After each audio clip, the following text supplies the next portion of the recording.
Let's bring you some breaking news coming in from Mozambique now, where there have been tense scenes with people burning tyres on the streets of the capital. That's after the nation's top court confirmed the governing party's win in October's disputed presidential election. Now, the results were disputed by the opposition, leading to widespread unrest and disruption. The opposition says the vote was rigged. Let's go straight to Haru. Mutasa. She joins us now live from Maputo, so we can see the fire and smoke behind you. Is this a situation that's escalating out of control? I think that was gunfire. Do we need to let you take cover? No, I think for now, no, that's fireworks. Some of them are setting off fireworks at the moment, but the situation is tense. This is an opposition stronghold. It's a lot of people who are supporting the opposition leader, and once the announcement came through, they had their tires ready, their gasoline, they set them on fire, and they've been blocking several roads in these areas. We know the police and the soldiers, they aren't too far away. They've been occasionally coming in and out trying to disperse them. You see that group there bringing in another tire. The plan is to, they say, disrupt the country for at least a couple of days. Their leader, Mondlane, has told them to shut down Mozambique for 5 days, basically paralyze the country because they will not accept the results. So now the concern now is what is going to happen next.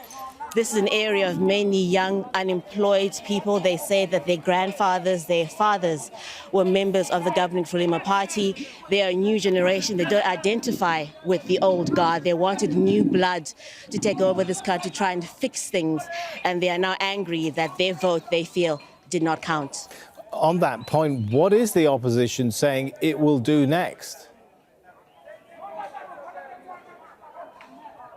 The plan for now, it seems, is to try and get as many of their supporters onto the street. I mean, this 5-day shutdown, in the past, they've tried to make it work. It's worked on and off, but this time around, you have a new scenario. We now have the confirmed election results.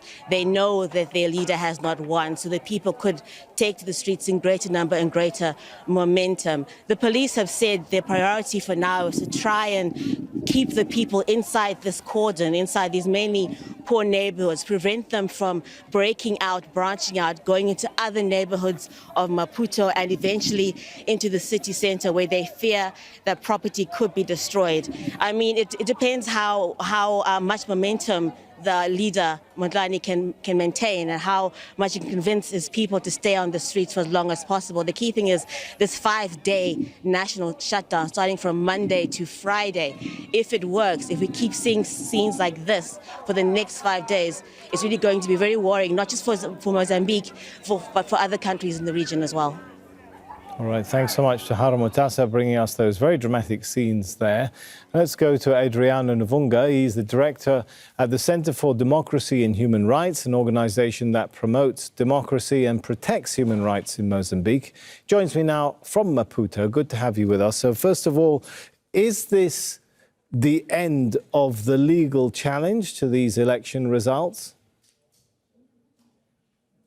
Yes, legally it is the end. The Constitutional Council is the highest constitutional entity in our country. Its ruling, there cannot be an appeal. So from that perspective, it is the end. These results that have been just announced, they are the end. They do not reflect the will of the people, substantively speaking. They are not credible, but they are the legal result that we have. How much of a challenge is FRELIMO facing with these protests? And we're looking at live pictures now. We can see, in case you're not aware of it, there's tires on fire, black smoke in the streets. Is this a real challenge to FRELIMO, or will it become a challenge to FRELIMO's ability to continue ruling, do you think?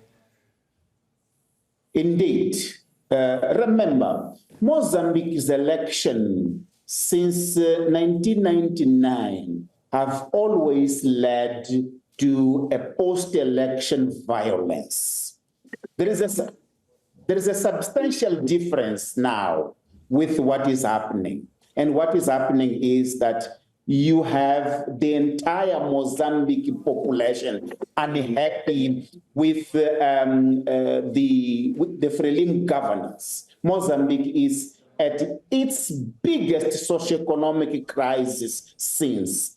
And there is Hang on, if I could jump in. How do we know when you use words like the entire population is unhappy? How do we know that?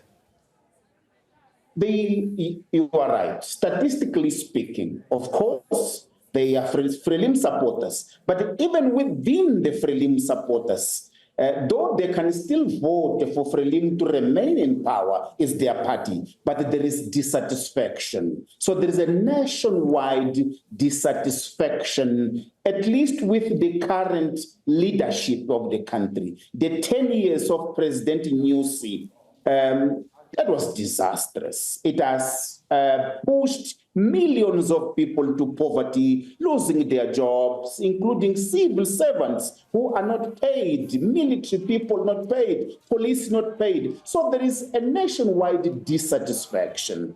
That does not rule out that some of the people, they can still vote for FRELIMO to remain in power. So with this happening, the overall legitimacy and the capacity of FRELIMO to protect now its victory, it's very limited in the sense that, unlike in the past, where you have a state machinery rallying behind FRELIMO, this time you don't have. This is why you have this high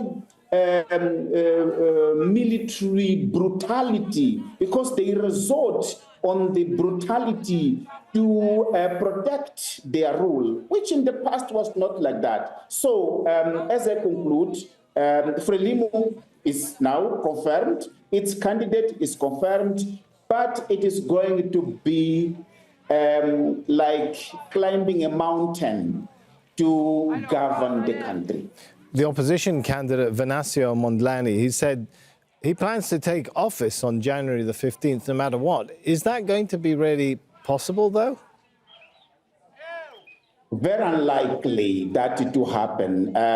The state machinery is there to enforce now the FRELIMO rule. So, and you cannot say that you will be take the oath of office also because he's outside the country. I don't see the FRELIMO machinery allowing him to come back in these days where they want to make sure that their candidate takes the oath of office. So I think that is very unlikely to happen. All right, thank you so much for your analysis and joining us on a very fluid situation there in Mozambique. Make sure to subscribe to our channel to get the latest news from Al Jazeera.